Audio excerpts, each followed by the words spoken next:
Hello, everyone. This is the story behind the micro learning for Google. Learn more about Google project. So, once upon a time when we didn't have smartphones, I remember having a Nokia and sitting down one day, like buying it new or pretty much new, and reading the manual like in half an hour and excitedly kind of going, okay, I get this machine, do this, and this, I can save this, I can send an SMS. Wow, that's really fantastic. So I got a sense of that I'd finished my learning with the machine, and then I could just use it for the next couple of years. Now with the iPhone, and I'm just going to go get it, the thing is I never quite ever got to the feeling of finished. So I never got to the sense of that I've learned everything that I could learn. Didn't have a manual, but that's okay. Like most of us, I guess, just pretty much hit buttons and push things around and got apps that I wanted, and pretty much went, yeah, I kind of get it. But I never got a sense that I'd finished my learning with this machine. And I thought that this was, maybe I'm a little bit silly, stupid, slow, whatever. And then I noticed that I'd lent an iPod, which is obviously a lot simpler than these, to a friend of mine. And I'd noticed, and I just assumed that they had, just press buttons and learned how to, play, because I loaded it. I loaded it with some audio books that they'd worked out how to just play it, plug it in, press some buttons. Okay, you haven't used an iPod before, but it's really that simple, you just press buttons and it plays. There's only like a few audio books on there. Now, months later, I rang up and found out that they hadn't even done that. And I was like, wow, they haven't even pressed buttons to just see if it would go. Wow, you could judge them as dumb, but I know this person is not like that. So I was like, wonder what that is. And I noticed the same thing happens with me with the iPhone. It's like there's a certain amount that are just plain old, for me, obvious. The phone calls, contacts, SMS, there's that app, the Google Maps app, and a couple other things. You basically learn it. But there's a whole bunch of functions in here that I just don't know what they do. And I just have a learning resistance to doing it. It's like, I've got other things to do than muck around and just work out what that stuff does.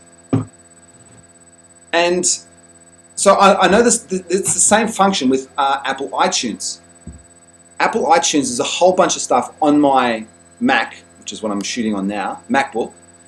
I don't get it. I don't get a whole bunch of things. I know how to download a song, put it on a playlist, and play it. And I can sync it to the iPhone and iPad. That's about all I can do. And I can do other bits and pieces. But there's a whole bunch of things there that I don't know what they do, and I don't want to learn. Like there's a resistance, there's an internal resistance to this is not a priority to work out what this stuff does.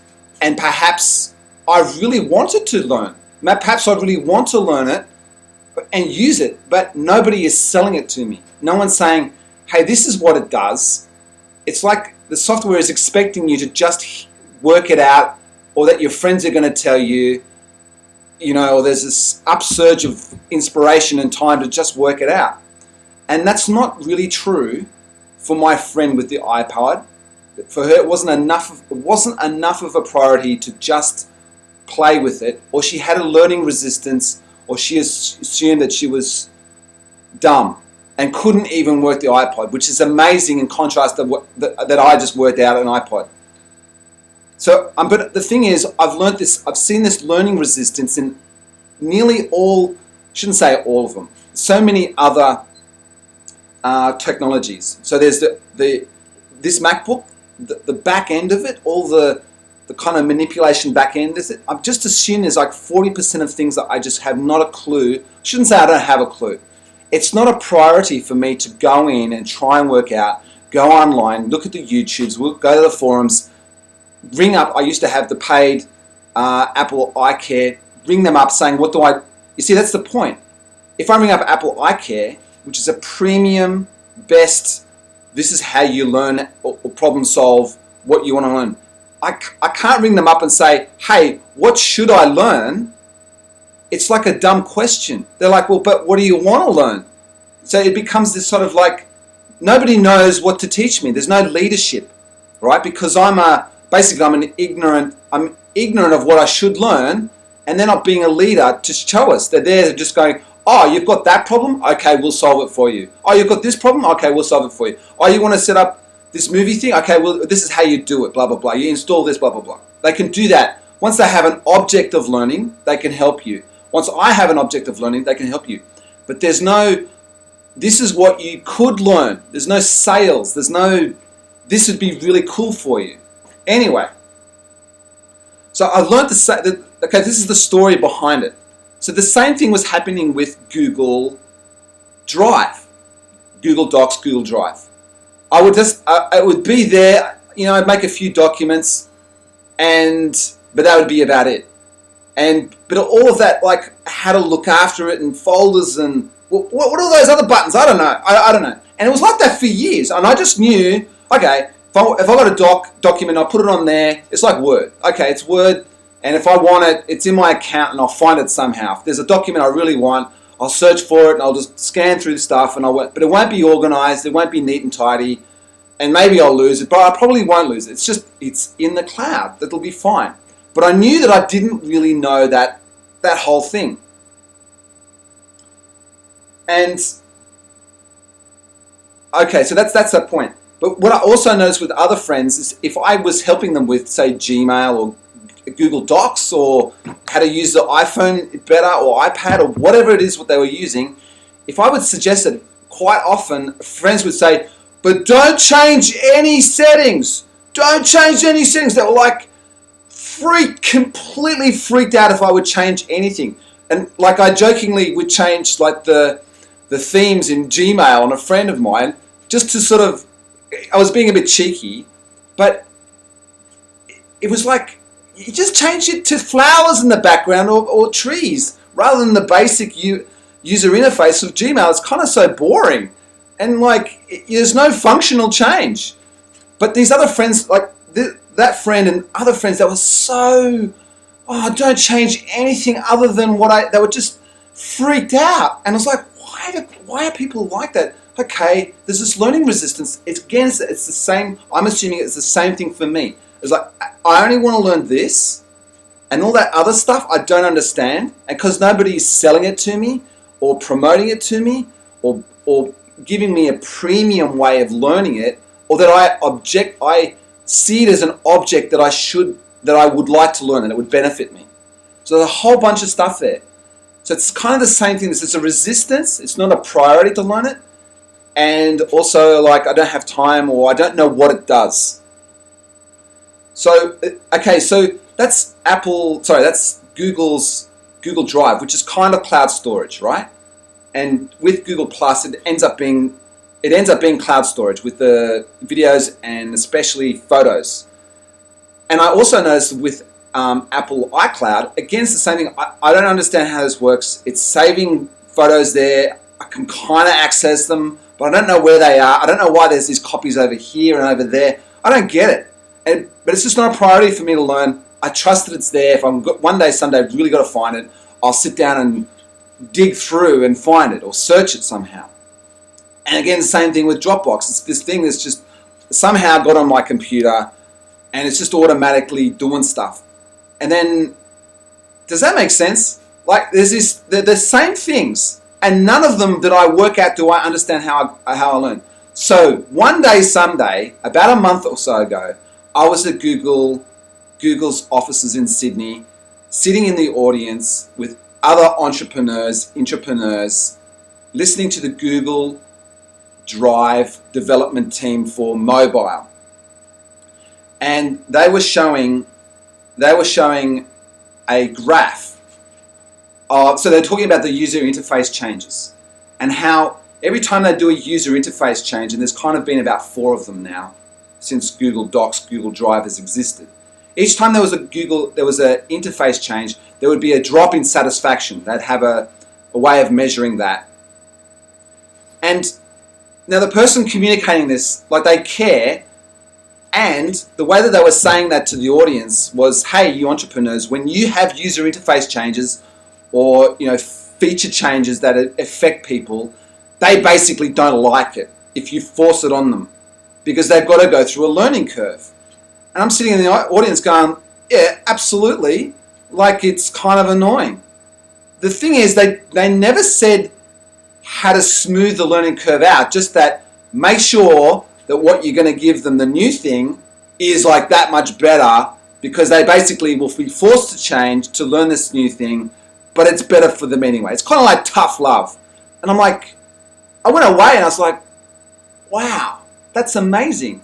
Like, it's true, like feature changes, often they are better. Okay, no problem.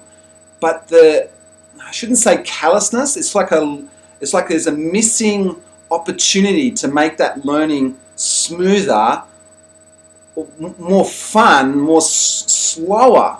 Like, for instance, I noticed the user interface, this new Gmail, I still prefer the old way. It was just simpler for me. But anyway, now I've got used to it. Yeah, sure, I'm used to it. But it was awkward and it was unpleasant. So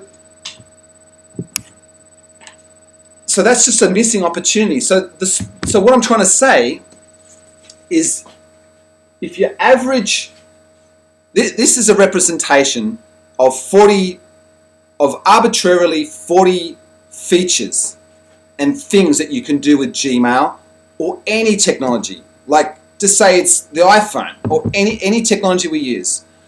Basically, this is an assumption and a generalization. Like, if there's 40 features that you could use with Gmail or Google Drive, that the average of us use 10 of them or 11 of them. There's these basic 10, okay? Send email, receive email, delete that one. That's basic for Gmail, right? And then we learn these, and then we just learn one extra thing, which might be, okay, make the theme in your background flowers in fields. And then this red is one feature that we know we'd like to use, right? We know that there's a feature we'd like to use and learn, but we don't prioritize it. So this is your average user. All of these features are okay. Some are power users and they use like 90% of stuff. And then I'm hypothesizing that there's another feature way over here that we don't know exists. We don't even know it exists, but we really want it. Right? It's that sales thing of people don't know that they want it until you give it to them. Now, so my time in front of with Google, the Google people, was like, I've observed that technology group, and it would seem that all technology companies, hardware and software, they're focused on building more features, which they should do, right? Because that's how technology moves ahead. But they're not focused on making the learning better. Like, it's not, they just assume that you're going to get it, and that the popularity of the product, that some people are only going to get the basic 10, and some people are going to get 90%.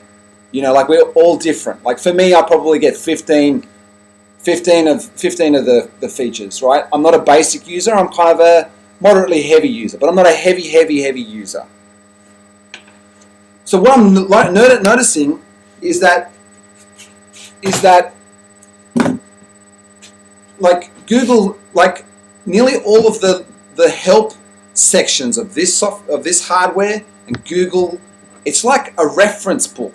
It just sits there waiting for us, going, oh, I want to learn about such and such. So then you'll look it up, right? You press the health section and you search for it. It just sits there as a dusty old book, right, in Google Help. It's like this book. It just sits there, does nothing. It doesn't say, hey, you could learn. Did you know that there's this section? It's here if you want it. And then there's this section here. And there's this section here. It doesn't sell the extra sections. It just sits there. So I've noticed, for instance, Google's Tasks. And now I know that there's a different software for that. Anyway, Gmail's Tasks section, I didn't know was available on desktop. If I had known that 2 years ago, I would have started using it 2 years ago. because it was the user interface of the tiny little box, which is the normal one that you usually see. That's all I thought that there was. And it's like, well, I'm not going to use that tiny little thing. That's the point. Nobody sold it to me, but somebody could have easily sold that to me 2 years ago, and I would have used it. And it's not a sale as that it costs me money. It was like a lost opportunity. That there's software sitting there in Google. Google wants us to use this, or all of their things, as much as that we want it. Otherwise, they wouldn't build it. And that I wanted to use it, but I didn't know that thing existed. And it wasn't a priority for me to go and look for what I want to possibly maybe one day use, and then work out how to use and practice using it and integrate it into it and then use it. Like, that's just too much effort for me to go through. Thus, for 2 years, I didn't know that this function was available. So that's the story behind this project, and thank you.